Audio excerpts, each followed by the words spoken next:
Welcome once again to Lehto's Law. Here's Steve Lehto. Daryl passed the story along to me, and I think several other people may have as well. But Maryland recently issued a ruling regarding police searches. And police searches are something that get a lot of attention on the internet. People like to argue about this stuff, and there's a lot of confusion on the law. And one of the reasons there's confusion is that much of this varies state by state, meaning that what they can do in one state might be different from what they can do in another state. And some of it, of course, does come from the U.S. Supreme Court. So therefore, that would be nationwide. So many of the things we talk about, like a Terry stop, is a U.S. Supreme Court case. So that'd be nationwide. But regarding one of the most controversial topics these days is what happens when the police walk up to a car, go, "Can we search your car?" And you say, "No, thank you." They say, "Okay, that's okay. We smell marijuana. Get out."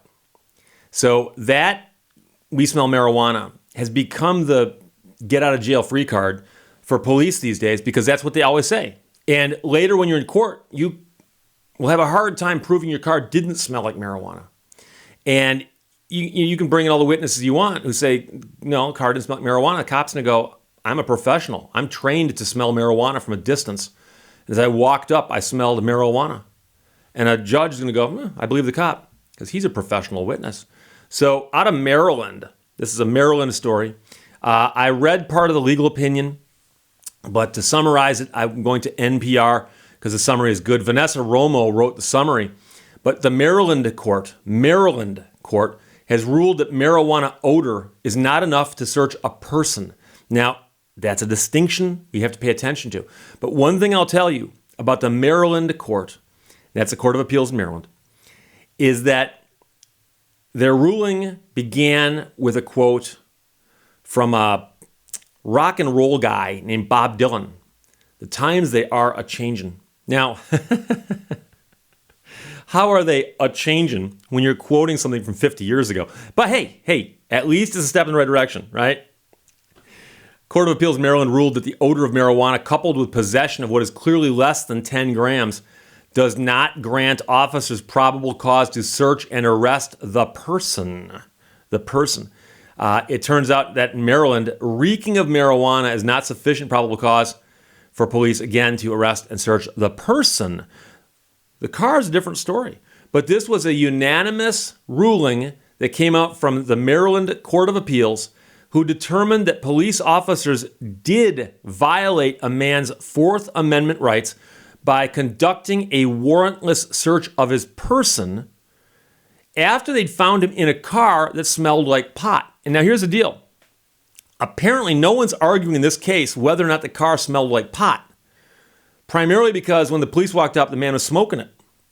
So the court wrote, in the post-decriminalization era, the mere odor of marijuana, coupled with possession of what is clearly less than 10 grams of marijuana, absent other circumstances, does not grant officers probable cause to effectuate an arrest and conduct a search. That's referring to the person, because apparently they said searching the car was okay. In 2014, Maryland had decriminalized possession of marijuana up to 10 grams, and possession of less than that is now considered a mere civil offense with a $100 fine. And the civil offense means it's basically like a traffic ticket. It's not a crime, okay? Now, this case came down after two officers from Montgomery County Police Department encountered a man sitting in his Chevrolet Trailblazer in an otherwise empty parking lot one night. As they got closer to the vehicle, the officers say they detected the smell of freshly burnt marijuana. You gotta enjoy the nuances that they put in there, because they know that to make a story more believable, you put in more detail. But is freshly burnt marijuana really that different from stale burnt marijuana? I'm not talking about the marijuana itself, but the smell of the burning, fresh burnt marijuana. They also noticed a joint sitting in the center console. So they asked the man to get out of the vehicle, and they searched him. They found cocaine in his left front pocket. Then they moved on to the car, where they found marijuana in the form of a stem and 2 packets of rolling papers. And in case you don't know it, rolling papers can actually be used to roll tobacco. I know it's a crazy concept, but it's possible it could be put to that use. So rolling papers by themselves are not suspicious nor illegal. So the man was ultimately arrested and cited with a ticket for possession of less than 10 grams of marijuana and charged with possession of cocaine with intent to distribute. Because, of course, you put it in your front left pocket because you plan to distribute it. Does not say how much cocaine they found on him, though. According to the court's decision, had the officers merely asked him to step out of the car and search the vehicle, they would have been perfectly within the limits of the law. But searching the man himself, based on the discovery of such a small amount of marijuana in the car, was going too far, which made the discovery of the narcotics then unusable in court. So the stuff found in his left front pocket was inadmissible, according to the Maryland Court of Appeals. But the marijuana in the car, which they were tipped off to by the smell of the freshly burnt marijuana wafting through the air, that does give them the right to search the car, because the theory is that there could be something going on there because they can see the marijuana and the smell is coming from the car.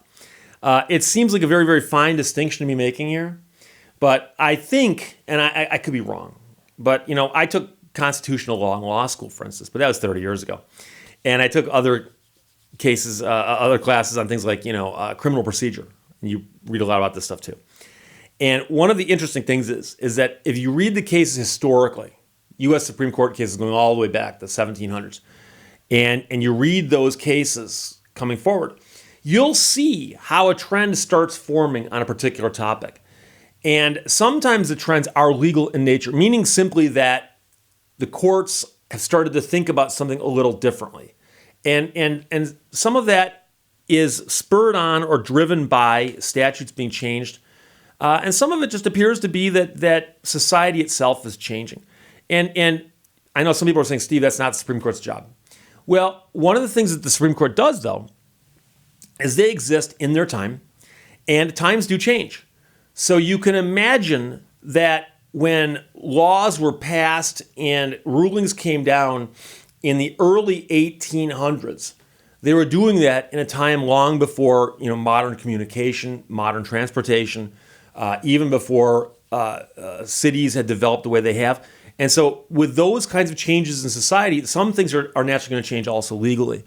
And so one of the big C changes here, SEA, C changes that you're seeing here, referring to just changes on a very, very broad scale, slow, but very, very broad, is the societal opinion of marijuana. And if you ever have the opportunity and you've not done it yet, watch the movie Reefer Madness. Either watch the movie simply as it is, or watch the version of it the Mystery Science Theater guys do, because they do it where they do their dialogue along with it, which makes it even funnier. But Reefer Madness was a funny movie for us to watch today, but when it came out, the people who put it out actually thought it was real and like a documentary. But there was a time when you can find newspaper articles that say, smoking marijuana will make you insane. It will actually make you insane. Or smoking marijuana will actually make you go out and commit crimes, or it will turn you into a communist, or things like that. And it's gone from that, over the years to where the pendulum is swinging. And I remember in the 70s, the hash bash they had in Ann Arbor every year.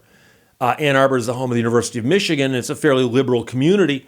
And for years, they would have this big community event where they'd invite everyone to come out and smoke marijuana publicly.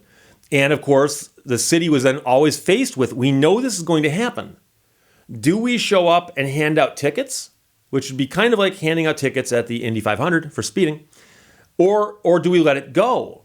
And as people's opinions on this changed over the years, it got to be less and less the reaction that the city had. It finally got to the point where theoretically you could get ticketed for it, but it wasn't going to happen.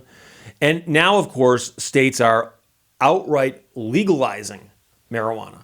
And you've got it where in some states it's for medicinal purposes only. And in other states it's for recreational purposes also. If you're in a state with recreational use, you can still use it medicinally. I'm sure there's a big difference between the two. And of course, the feds have not changed their stance on it, which causes all kinds of really weird banking problems for dispensaries. But the point is that there is this change occurring. We're watching this occur. It's occurring very slowly. But some of the things that change over time don't change as quickly as this. And yet, think about this. I mentioned that this happened with the hash bash back in the 70s.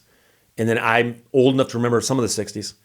And the 60s, of course, back then, marijuana was a really big deal. And, you talk about people going to prison for marijuana. I'm not talking about dealer quantities. I'm talking about small amounts. And so how that's changed over time, yes, the times they are a-changing. But like I said, for the Maryland Court of Appeals to be quoting Bob Dylan after all these decades just shows you how slow these changes take place. But as of right now in Maryland, if the police walk up to your car and it smells like you've been smoking in there and you've been smoking the wacky tobacco, the police could ask you to get out and search your car. But that does not by itself give them cause to search you that will hold up in court. So there you go. Daryl, thanks for passing along. Questions or comments, put them below. Otherwise, talk to you later. Bye-bye. Thank you for watching Lehto's Law. Be brave enough to live the life of your dreams according to your visions and purpose, instead of the expectations and opinions of others.